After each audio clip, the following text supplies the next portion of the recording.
Ladies and gentlemen, we had Matt Bracken on earlier, and his Skype failed at the end. We have two different Skype systems, and then our other one failed with Roger Stone at the same time.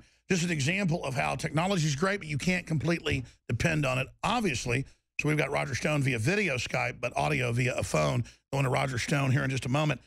Please understand, folks, there are corporate interests worldwide that are anti-free market that are using global crises to bring in total control. And they work with collaborators in every nation state to do this. We have the communist Chinese, the Pope, the radical jihadis in Saudi Arabia, their leadership, all saying we can't have Donald Trump. And now Donald Trump has come out with a powerful speech that he just gave in D.C. on foreign affairs that we've covered, that we played part of it. I've read the transcript. Very, very powerful. He just swept 5 states. Ted Cruz is technically disqualified. They're talking about changing the rules again. They've got other Republican leadership coming out saying we'll start a third party. Joining us till about 40 after is Roger Stone, the consummate patriot, Trump insider. What an incredible guy. He's written a best-selling book now exposing the Bushes and their crime syndicate, their drug dealing, the CIA, a book exposing the same system with the Clintons. I've talked to top experts that have written books on the subject. They say Stone got info no one ever knew. It's just incredible. Both those books, by the way, available at InfoWarsStore.com or StoneZone.com. And it's so important to support people that are telling the truth. This is the confidant of Trump more than 40 years, his wingman, and he joins us to break down what's happening. Such a history. Austria just had patriot nationalist that they're calling extreme right wing. They call Trump that. He's almost too liberal for me in some cases. They call him super right wing. The other group isn't right wing. It's patriot. It's nationalist. It's common sense. Like, hey, I want hot coffee. And in the morning in a warm bed. I mean, they try to take reality and invert it like it's dirty, but Trump just dominated. He's come out and said Hillary'd be 5 points if she was a man. Well, yeah, like Jeb Bush was 5 points. They say, oh, that's sexist. They are in panic mode. This is so exciting, so historical. I don't even know what to say at this point. Let's go to Roger Stone. He'll tell us where he is. He's always all over the U.S., working like 18 hours a day. I mean, I get text messages from this guy at 6 a.m. and 3 a.m. at night. I tell you, Trump ought to give this guy a medal. Roger Stone, great to have you on, my friend. It is just so exciting what's happened. I'm going to try to shut up till 33 after when we take a few calls with their questions at 800-259-9231. First-time callers, quick question for Roger Stone, 800-259-9231. But until then, sir, congratulations on your work. Congratulations to Donald Trump. Congratulations to the American people. He just gains momentum. So many questions, but I'm just going to let you take the helm, sir. Well, first of all, Donald Trump deserves enormous credit for the big win last night. And it was sweeping, breaking more than 50% in every state. It demonstrates why I think Trump is, in fact, the candidate the Democrats are afraid of, because he runs well in the industrial Northeast and the Middle West, and those states that have been ravaged by NAFTA, and now that would be ravaged by TPP and Ted Cruz's expedited trade globalist deal, TPA. So it was a big, big night for Donald Trump. It was also a big night for his team. They are living off the land. They're running a true grassroots campaign. The Pennsylvania situation is particularly interesting because you had really 2 primaries, a delegate primary and a preferential primary. Trump ran away with the preferential primary, but in order to vote for the Trump delegates, you had to know who the delegates were. So a massive education project there. 2 top political operatives, David Urban and Jim Schultz, along respected federal and state Republican operatives, kind of parachuted in there at the last minute and worked with the local Trump people who were very enthusiastic to build a very solid ground game. A true grassroots operation, very impressive. So it shows again that the Northeast, like the Midwest, is Trump country. So is the South. I mean, people just love Trump. And I've got to interrupt you. Looking at the front of DrudgeReport.com, Roger, he looks so presidential in that foreign policy speech. I mean, wow. If people wanted to be impressed with him being focused, that was it. I want that guy to represent me. Well, and it was the perfect tone. I mean, this speech really defined Trump's foreign policy. Now you can see that Richard Haas of the Council on Foreign Relations has had no effect whatsoever on his thinking. Trump is a bold nationalist. He is for American sovereignty. He's for the restoration of American power. He's against some globalist scheme. And most importantly, he is most definitely not a neocon. He's a non-interventionist. That's not an isolationist, but he quotes John Quincy Adams in his speech, saying we shouldn't go looking for trouble around the world. Yeah. That's the guy I want. If I liked Trump before, I'm in love now. Roger, what is it like for you as one of his chief? This is history happening, an epic battle with the collectivists and the communist Chinese and the jihadis telling us we can't have Trump and the sickening mentally ill left. I mean, this is incredible. It's really something I have never seen before in American politics. And Trump has said this a number of times. It's not about him. It's about a revolution. It's about a last best chance to save the country. So a big contest with Indiana coming up. This is going to be pivotal.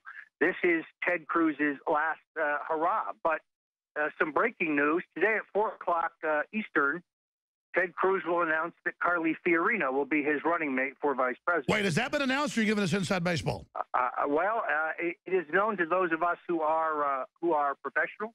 Okay, so we're going to run with the headline. Roger Stone, Cruz will announce Fiorina as running mate at 4 o'clock. That is what I predict. Now, let's go through that for a moment. Go ahead. She's John McCain's chief issue advisor. She, as the head of executive at Hewlett-Packard, let me just put it this way, layoffs, outsourcing, golden parachute. She's Mitt Romney in heels. She tried this in California. She was ignominiously defeated when those very arguments were made. She is a rock rib member of the establishment. I like the way she cuffs Hillary Clinton around, but she's not doing that for her country or her party. She's doing it for herself. So another globalist, another international. Yeah, she's somebody that comes and sells off Hewlett-Packard and downsizes it, and they call her a genius in the mainstream media. Well, and not only that, but there's very strong evidence that she broke the Iranian sanction rules doing business in that part of the world. So this is the last woman that you want as. Oh, I forgot. She's been on the payroll of the Iranians.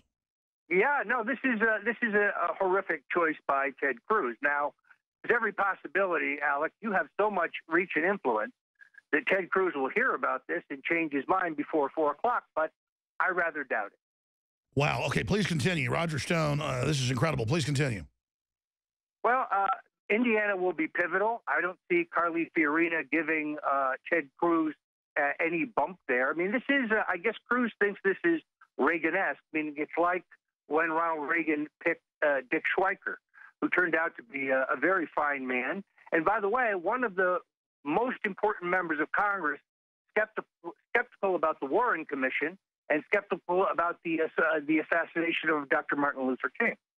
And a free thinker, a solid Second Amendment man, ironically, but a liberal Republican on social issues. I got to know he and his wife, Claire, who you may know was once Miss Claire on Romper Room, very, very fine people, later served in Ronald Reagan's cabinet. But this is not Dick Schweiker. This is someone who has the globalist stamp. And I don't see, other than her gender, what she brings to a ticket. I guess what Cruz is saying is that he couldn't beat Hillary alone. Maybe I could beat her with this woman on the ticket. Sure, now he's going to pull what Trump said. I mean, I'd love to have a woman I believed in, like a Michelle Bachmann would be great, or somebody like the former governor of Alaska, Sarah Palin, who are patriots. I mean, it's not that we're against women. It's true. Hillary can hardly talk. She's got all this corruption. She's about to probably be indicted. All this stuff's going on, and Trump says, listen, if she was a man, she'd be 5%, and they say he's anti-woman. No, he told the truth. Your take on his statement? No, I think it's exactly why people love Donald Trump, because he's blunt. He tells you what he really thinks, and it's the God's honest truth. Look, her entire campaign is predicated on the premise that she will get a disproportionate number of votes among women. And I say to you, Alex, when women learn of her real abuse of women, the way she has bullied and intimidated and threatened Bill's sexual assault victims, his serial... This came over. By the way, let me stop you right there. That's why you're banned on CNN, MSNBC, and everywhere else. That's why you're banned, is because they're so scared they'll bring that up. Stay right there. Roger Stone, StoneZone.com. We're back in 4 minutes. We're trying to reconnect with him on Skype. StoneZone.com. I'm Alex Jones of Infowars.com. This is the InfoWar. This is the tip of the spear. All right, coming up in the next segment, you're going to be able to ask Roger Stone your questions. That's a real wild card. So that's coming up, 800-259-9231. I'm Alex Jones, your host. After he leaves us at about 45 after or so, I'm going to hit a bunch of other science and health news, world news. There is so much to go over. But the system is so scared of Donald Trump. What are the next big pitfalls, Roger Stone? What else do you expect them to pull? What are they going to do now? I mean, he's going to get, they're projecting, as you predicted, the 1,238 or 37. They've now got Republican chiefs out. We'll run with a third party, or we'll ignore that. But I think more and more, even as Newt Gingrich said, look, you can't ignore this. It's going to blow up in your face if you try to steal the election from Trump. What does your gut tell you, Roger Stone? Well, the Cruz operatives are still talking about going into the Rules Committee and passing a rule that would knock out some of Donald Trump's delegates. And then that question comes to the convention floor prior to the first ballot in the approval or disapproval of the proposed rules. This is why I've been talking about the so-called Trojan horse delegates. While Donald Trump may have a majority for president on the first ballot, I think the anti-Trump forces will have a majority on the floor on questions of rules and credentials. There's any number of ways to steal this nomination by an adversarial report from either one of those committees that used trickery to unseat validly elected Trump delegates. So I still think that is the establishment game plan. That's why we started StopTheSteal.org. The rally and march, which is now scheduled for July 18th. We have received our permit from the city of Cleveland. We have a number of co-sponsors beyond Stop the Steal, including Citizens for Trump, Women for Trump, Bikers for Trump, Veterans for Trump, and WeWillWalk.org. So the list of co-sponsors for the rally, a peaceful, nonviolent rally where the object is numbers. Let us show the Republican establishment our grassroots. Everybody's got a book to be there now. This is history. I'm going to be there, be speaking. Roger Stone, you need to be part of this, folks. So stand up for free speech, for the voting, for all of it. And expanding on this, you've always got big breaking news. You've always got inside baseball tidbits. Give us a bone. What's coming up in the next few days, the next few weeks? What else should we be watching for? Well, Indiana is crucial. Even in my most conservative count, and I'm keeping my own kind of private count, I currently have Donald Trump worst case at 1250. So, and I know that the Republican National Chairman, who I think is kind of playing a double game where he is conciliatory to Trump and his campaign people in private, but he is working behind the scenes against us. That's my opinion, by the way, not the official opinion of anyone else. But I do think that there is, a need to show the politicians inside the hall what they will be losing, the energy and the diversity that they will be losing if they euchre this nomination away from Donald Trump. So you're basically, and others, warning them that, listen, Trump is going to win. He can destroy Hillary. What are you doing? You're going to destroy yourself. Don't do this. Yeah, I mean, I think it is, look, I have suggested that we go to the delegate hotels with copies of the pledge. People from Pennsylvania go to the Pennsylvania Delegate Hotel, track down your elected representatives and ask them to take the pledge. It's voluntary. They don't need to take it. They don't have to take it. But if they don't, then the media can ask them why the votes of the people in Pennsylvania. We're simply canvassing who's going to represent the people and who's going to steal it. First Amendment, right of association, and that's why all these big channels are throwing hissy fits claiming that you're a terrorist. Yeah, no, it's an absurdity. It's a classic example of a mainstream media mugging, where CNN took a bite out of context.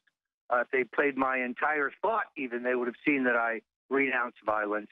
I'm a veteran of the 1968 Nixon campaign. I saw what violence did to Hubert Humphrey's campaign, and therefore, I think the greater You've never promoted it. You've never promoted it, and it's pure horse manure. It's the left running around beating people up and shooting cops in the back of the head.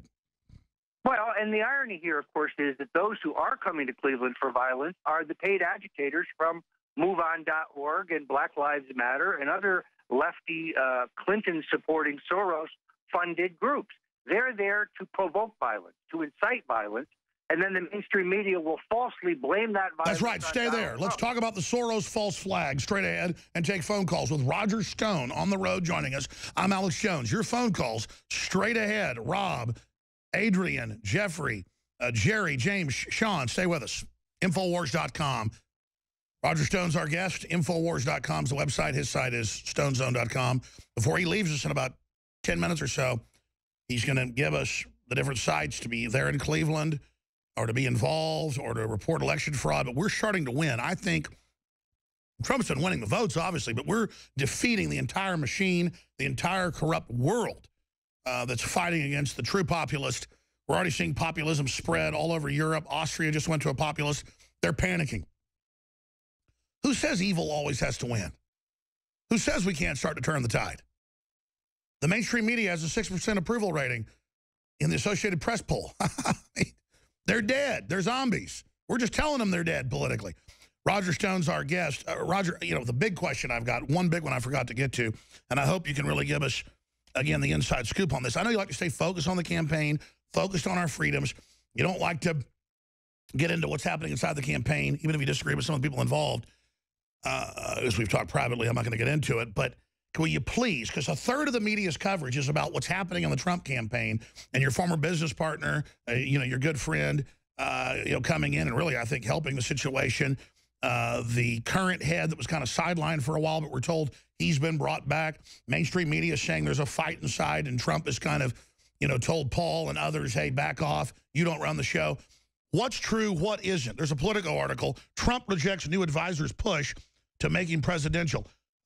Frustrated with Manafort, the GOP frontrunner shifts some power back to campaign manager Lewandowski. All I know is it's always about Lewandowski, and he makes it about himself. I'm not against Lewandowski, but please just be honest with us. I know you don't like to infight, but this is already an issue. I mean, sometimes I hear more about Lewandowski from Lewandowski than I hear about Trump. That doesn't sound good, so please address this. Yeah, I think this kind of backbiting really doesn't serve Donald Trump or the campaign well. I mean, Alex, in 1979, I was recruited by John Sears to work for Ronald Reagan.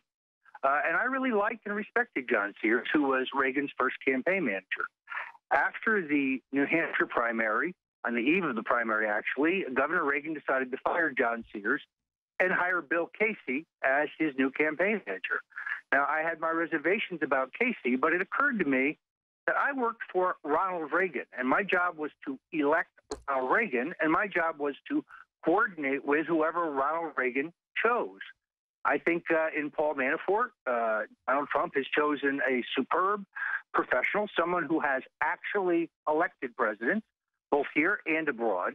The mainstream media, the New York Times, is now attacking him for his business dealings. He hasn't been a lobbyist for 30 years, by the way. But that's because they are panicked about Trump's success, and they see a non-amateur at the helm of their convention operation, where they thought they were going to roll the Trump people as a bunch of naive rubes who had never been to Instead, you and Manafort on record helped get Reagan in and defeat the last time they tried a coup. That's why they're so upset. Yeah, so look, I think that that these kind of process stories are meaningless. Paul Manafort, because I've known him for, you know, most of my adult life, he has his nose down focusing on winning delegates, focusing on trying to take a political... Not running around talking about how he wasn't in a fight with a woman. Look, this isn't about Louis Korendowski, and it's not about Paul Manafort, it's not about Roger Stone, and it's not about Alex Jones. It's about the only man who can make this country great again, the only person with the stature and the name ID and the forum and the gut and, frankly, the courage to take on the political establishment and turn this country around. And he's doing it, and they can't stand it. So, I mean, obviously, Trump's running the campaign, but people keep asking, is Lewandowski in? Is he out? I mean, people want to know. It is my understanding that he will continue to work on the campaign and continue to retain his current title. No one person can run an entire presidential campaign and a convention. There's plenty of work. Sure, I get it. You probably have 20 people. So let me ask you this, then, and we'll move on to a few calls and let you go. I know you're a busy man. Again, Roger Stone, consummate Trump confidant, insider, on with us today. Looking at this, I think Trump's really completely turned the tide. I think he's dominating. I see it. I see them panicking. Is that an accurate statement? Well, let's just look at the trajectory of the campaign just a few weeks ago. He lost Wisconsin. He then lost North Dakota. He got shut out in Colorado. And about the same time, we learned about the stealing in Louisiana, where Trump won the primary with almost 40% of the vote, but did not even get close to 40% of the delegates. Then they started stealing delegates next door in Georgia. So that was our trajectory. Now to where we are today. An incredible victory in New York, a smashing victory where real grassroots, particularly upstate, real pros like Carl Palladino and John Haggerty and Michael Caputo, these guys know what they're doing. They're not amateurs, and they had a very, very good candidate. You saw last night in the sweep of the northeastern United States, Pennsylvania, Maryland, Trump breaking 50 in all these states. What happened to the notion that Trump had a ceiling that he couldn't get beyond? They kept saying, as we narrow, he's going to be done. No, as it narrows, he rises. Yeah, and what's interesting, of course, is that before you could say, well, when you don't have a multi-candidate field, he's done, he's cooked. Well, now we really don't have a multi-candidate field because John Kasich is not a real candidate. He is the Soros running dog. Yeah, what about those two combining forces? Then I got to take a few calls, because I promised. But sure. What about those two joining forces? Well, this is not unprecedented, Alex. In 1968, believe it or not, Governor Ronald Reagan and Governor Nelson Rockefeller had a back-channel discussion and were working together to try to block former Vice President Richard Nixon's comeback on the first ballot. It did not work, but it is not unprecedented. But let's be very clear. Ted Cruz is now dealing with the most left-wing candidate in the race, a guy propped up by George Soros, a guy who supported NAFTA, a guy who supported the expansion of Obamacare, a governor who supports Common Cause. So Cruz really shows his stripes if he's prepared to get in bed with John Kasich, unless, of course, Ted Cruz is a globalist just like Kasich, who talks a good game, but on the big issues facing us, trade, immigration, and so on, he's a globalist. He is part of the international clique. There's no doubt the Bush is running his campaign, backing him. He was a sleeper the whole time. A few quick calls, and Mr. Stone's going to leave us. Let's go to Rob. Rob in New Jersey. You're on the air worldwide. Go ahead, Rob. Yes, I'm Alex, and thank you for taking my call. Yes, I just have a question for Mr. Stone concerning the CFR, the Council on Foreign Relations. I know that you both are very well aware of what's going on. You know that Trump did meet with Paul Haas.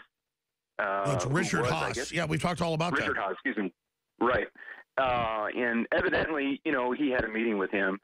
What is your opinion if you think that the elite and the establishment are going to come with a clampdown on Trump and say, look, we're going to give you this nomination, but we're going to place one of our people, one of our operatives, as the vice president? Sure, okay, I get your question. What about this being a replay of the 1980 with George Herbert Walker Bush?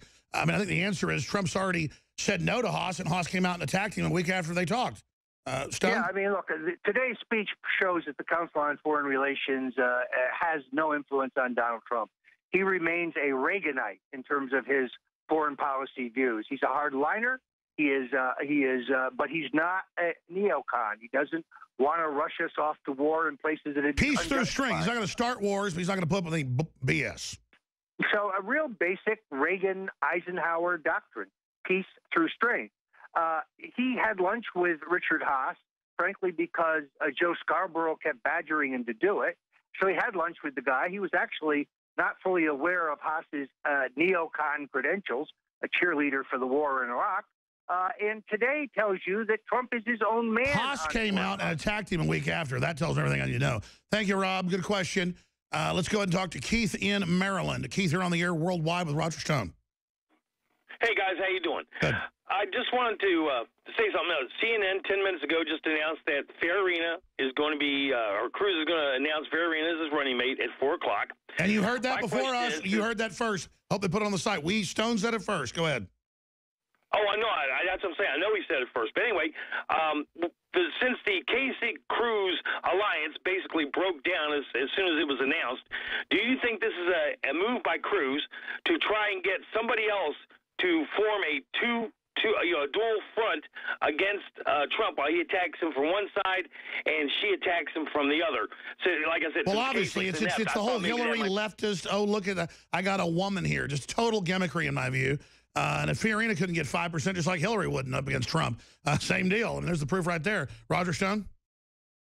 Well, look, it's a desperate gambit. He needed to throw a Hail Mary pass of some kind because he's finished. He cannot mathematically catch Donald Trump on the first ballot. It's not going to happen. And he's worried about his new best friends, Neil and Jeb Bush and Mitt Romney and Paul Singer and the other establishment insiders dumping him on a second ballot to move to someone that they prefer, a Paul Ryan or maybe Jeb himself. So it is interesting that only days after I came out and suggested a loyalty pledge, a voluntary loyalty pledge that Trump supporters could ask Trump delegates to take, Ted Cruz came out with a loyalty pledge for his delegates. That tells me that he's worried that Jeb and Neil are going to dump him on the second ballot. Absolutely. And then even more disturbing, Alex, to be honest with you. A week ago, I believe on this show, I referred to the California primary as the big enchilada. You did, yes. Only days later, Ted Cruz refers to the California primary as the big enchilada. He's obsessed with you. All he does is talk about you. Senator, get your own shtick. Stop using my material. It is true that when I see him on TV or radio, it's like he takes what you say and he twists it. But I guess with a lot of sociopaths like Glenn Beck and him, that's why I always ask why he uses my information but twisted. They say, listen, sociopaths don't have any original thought, especially psychopaths, so they just steal something. Is that what you're getting to? Yeah, in essence. I mean, look, the guy he has made all of these nasty personal attacks against me, but he's a confection. He's a Harvard, Princeton, Wall Street funded, oil and gas industry funded insider. He's smart but not sincere, and so he steals from a sincere person like you, just like Beck steals from I. Let's talk to Adrian in Missouri. Our guest has got to go in a few minutes. Adrian in Missouri, you're on the air with Roger Stone of StoneZone.com. Hi, yes. Hi, Alice. Thank you for taking my call. Thank you. Mr. Stone, we already know that the establishment is willing to pull out all stops just to try to stop Trump from getting the nomination or maybe even the presidency. I was thinking maybe, do you think that they will try to make some type of fake attempt on Obama's life just so they can try to postpone the election? Good point. You know, yeah, they can pull any stunt. I mean, they can crash economies to stop Trump. They've said that they'll never put up with it. These are arrogant kleptocrats. Yeah, what type of stunts haunt you in the middle of the night that they might pull, Stone? Well, look, I think they're capable of anything, including martial law. The establishment is petrified that the Trump wave is coming, and they see no way to stop it. I pray for him every night. I think it is very brave of him to continue to campaign in public. We can't even begin to imagine how many death threats he must be getting. So I salute his courage and his bravery to go out there and spearhead this movement for reform. At the same time, you see, shills like Mark Levin and Glenn Beck being paid millions of dollars to continue to promote Ted Cruz. As their ratings plunge, they are destroying themselves because their grassroots audience is saying no. Yeah, so, I mean, Mark Levin does this shady backroom book deal where he sells books at inflated prices to a Cruz patron, and they purchase his voice. In the old days, they would call this payola. I've written this for the Daily Caller, and Levin calls the Daily Caller an obscure website. No, it's a respected conservative website. So Some I mean, people, Tucker Carlson's a Fox pundit. Everybody knows. The Daily Caller is amazingly respected. They're incredibly accurate. This is part of the Cruz obsession. I think the man lays awake at night worrying about what I'm going to do next. And you know what, Alex? He should. He should worry about that. Absolutely. So you lay awake at night thinking how sad you are for him. He lay awake at night. And, Adrian, great question. In closing, Mr. Show, we got more callers. I know you've got to go. Just thank you for all your hard work for this country and what you're doing. And obviously, this will become a big national issue. So please flesh it out for a minute or two. You're saying they could do anything to try to stop Trump. I agree. They've said they'll do anything, including stealing elections, canceling the popular vote. Hillary's doing it to Bernie Sanders. I see polls out where a third of them are saying they'll go with Trump. Double the number of African Americans that went for Romney are saying they'll go and are going in primaries for Trump. Trump is the majority of Hispanic voters in primaries. So this is a dream. It's populism that unites us all. We talk about martial law. Yeah, economic emergency, a new war, some type of October surprise. Not that Obama's running, but running for the establishment. What type of false flags or October surprises in your, deep brain, they call the IBM computer Deep Blue, and the deep stone, being inside all this, watching it, sitting at the foot of Richard Nixon, what would you be doing if you were them? Well, let me say this, Alex. I'm not certain, but if I was certain, I wouldn't admit it. And therefore, I'm going to duck your question and talk about the importance of what we're trying to do in Cleveland. I ask everybody who supports Donald Trump, who supports this march to change America, to go to stopthesteal.org and get the details. This is a peaceful, nonviolent rally. If you can't make it to Cleveland, we understand, but make a small contribution or even a large contribution to help us pay for buses and housing. In the marshal. And put up stopthesteal.org flyers that you've got all over the country. Let's get aggressive. But listen, I know you've never dodged a question, but you're the one that brought up the martial law point. I'm seriously, what type of civil emergency, what type of October surprise do you think anybody could pull? I mean, saying they'll steal the election from you is pretty damn big, but what else? Well, they could stage an international incident in which everybody has to rally around the president and then use that as a pretext to cancel the election. I also have, as you know, very deep concerns about these computerized voter machines that are going to be in the key states like Michigan and Ohio and New York and Pennsylvania, where Donald Trump and only Donald Trump is competitive. So we've got a lot of mountains to climb, but as Nelson Rockefeller found out on his way to the presidency, you've got to get nominated for president first. I really think this is historic. Donald Trump is going to get 1,237 votes on the first ballot. There will be no second ballot. That is my bold prediction. And you notice that's what Trump says. Let me throw this at you again. I'm not sure which part of that big question you, quote, dodged, but to be specific, you've said it. You wouldn't be surprised anything past martial law. We know the Soros groups and others are funding racial division, the Beyonce videos. This is clearly governmental, get Americans fighting with each other to distract them from black unemployment doubling under Obama. What would you, because we want to know, I mean, you've proven to be uncannily accurate, like you got a crystal ball, to make a statement like that, what's the calculus behind it, saying it's a possibility? You're not saying martial law is coming. They'll say that now.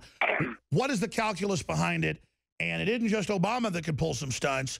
What could they do? What, activate groups with the media to go out and burn down cities? I mean, what do you say? I mean, we've already heard people saying they're going to burn down cities and riot. Black Lives Matter if he gets elected. I think that we understand the play here. The Clintonites are very concerned because Donald Trump has a very strong appeal to more than a third of the Bernie Sanders voters. These are blue-collar folks who have been left out by the New World Order economy. NAFTA and presumably TPP and TPA, which Ted Cruz supports, would destroy our economy, are destroying their jobs and livelihoods. So those voters are susceptible to Trump. Therefore, we invade his rallies and we brand him as a bigot and a racist and a misogynist in order to disqualify him from these voters who are probably slightly left of center. That's what they're afraid of. Now, Donald Trump is not going to get the hardcore leftists who are voting for Bernie. That's not what I'm saying. But his populist, blue-collar Democrat supporters who realize that these international trade deals are killing us, they are going to be available and they like Trump's confidence in his nationalism. That's their concern. They must destroy Trump among those voters. Last question, I got to go. Is the establishment out of bullets? I mean, I know they're going to try to bring up the mafia stuff, as you predicted they did that. They bring up, oh, he hates Hillary because he said she'd be at 5% if she was a Republican nominee. It's true. Or, you know, a man. What else are they going to cook up? I mean, I would expect some big fake scandal right before the convention so the Republicans can act like, well, we don't like to steal popular vote, but we're doing it for the right reason. I mean, are we going to hear that he had like a KKK baby that he gave birth to, or that he's an alien, or, I mean, what are we going to hear? Look, I honestly think everything about Donald Trump is known. He is one of the most examined human beings on the planet. I think what happens here, though, is the mainstream media seeks to suppress the truth about Bill and Hillary Clinton. Their defense on the Clinton Foundation thievery. You have no proof. That's their defense. In other words, you can't prove it. I took $1 million and I gave the person who gave me the $1 million a multi-million-dollar federal contract the next day. So the answer is get on the attack, attack Hillary. Prove that those are related events. So we should all be defending Trump instead of guessing what new attack will happen. The answer is ignore that, move forward with the attack on the true criminals of Benghazi, Fast and Furious, everything else. You never win a campaign on defense. This has to be about Hillary. She will seek to make it about Trump. But Trump has the bully pulpit. You see, when a Steve Malzberg or a Kurt Schlichter, two friends of mine, conservative commentators, or when I go on CNN and you begin to talk about the facts regarding Hillary Clinton's abuse of women, they unplug your microphone. Now, they won't be able to unplug Donald Trump's microphone. Good point. They're not going to be able to stop the signal, and he's willing to attack her. He has got complete huevos, and I am proud to be associated with this. This is history, and God bless you, Roger Stone. Look forward to speaking to you again next week. Anything you've got to add, any extra time, we'll tape it, whatever. Please continue to give us these amazing exclusives. StoneZone.com, and as you said, StopTheSteal.org. This is history. Folks, you want to be part of it right now. I mean, undoubtedly, Roger, this is people's chance to really be part of 1776 Part 2. Well, and we may have a surprise for Ted Cruz, who has been very actively, I think, out using the bosses to steal votes. I've been working with the Trump Ballot Security Project. We are documenting literally thousands of examples of voter irregularity in Oklahoma, in Utah, in Texas, and other states. Now, the Trump people or any delegate may elect to go to the Credentials Committee and seek the removal of Cruz delegates that were elected through fraud. So two can play this game, exactly what happened in the 1952 election. So those who want to help that effort, go to Trump Ballot Security. You can read exactly what we're doing and why it is potentially and possibly very valuable to the Trump presidential prize. We've only got a minute left, but since you raised it, why don't you personally address Ted Cruz? I mean, he should have already dropped out. They admit that he can't win by their own rules now. He's a loser. He said Trump was a loser. Lion Ted's the loser. Roger Stone, 60 seconds, your address to the loser. Yeah, very simple. He calls me a dirty trickster. It takes one to know one, but I'm not running for president. Thank you, Alex. All right, Roger Stone, talk to you soon. God bless. Wow, that was a news-making interview. That's going to be all over the headlines tonight and tomorrow. Wow. I can only cherry on top that with a little clip of Trump in his victory speech last night. Let's just have this little maraschino cherry right on top that big, delicious vanilla ice cream with chocolate sauce all over it. Let's just go ahead and play Trump talking about Hillary. Well, I think the only card she has is the woman's card. She's got nothing else going. And frankly, if Hillary Clinton were a man, I don't think she'd get 5% of the vote. The only thing she's got going is the woman's card. And the beautiful thing is women don't like her, okay? And look how well I did with women tonight, okay?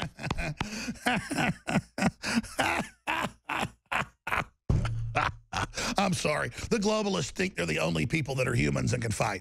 And they put us in a trance and TV and ESPN, and we're supposed to waddle around like Wally, on the galactic, endless cruise ship here weighing 900 pounds spiritually. I'm not doing it. My shadow is not taller than my soul. And I am not going to be part of this, and history is happening. And I just love seeing these rats run like they've run so many times in history when the good people get off the bench and decide to stomp them into the collective ground. And supporting Trump doesn't offer some panacea or utopia. I want to be clear. I'm not some communist selling, blue sky here, pie in the sky. I'm selling the animated contest of liberty that you've got to decide to buy from yourself. Speaking of buying stuff, we're about to start the fourth hour with David Nunn. I want to plug here at the end of this transmission. I got a few stories I'll hit in the next segment, a few more calls from Costa Rica, you name it. But please go to InfoWarsStore.com and take advantage of 30-40% off the very best storable foods out there. The InfoWars Select, powered by My Patriot Supply, InfoWarsStore.com. Anthroplex, sold out for months, is basically pretty much the same formulation, but dry herbs, but at a lower price, as Super Male Vitality that is selling out as we speak, I should add. So Anthroplex is there. It works on women, too, but it says it's for men because that's the market. But it's just really amazing, and your purchase supports the broadcast. Brain Force X2. We have the Skeletal Defense Pack discounted. We also have a lot of other great products at InfoWarsLife.com. And Secret 12, True Organic Methylcobalamin, is back in stock, InfoWarsLife.com. Free shipping on orders above $50 and 10% off with auto ship. The revolution funding starts at InfoWarsStore.com. And I am raging to take on the globalists. Thanks for the support. We'll be back.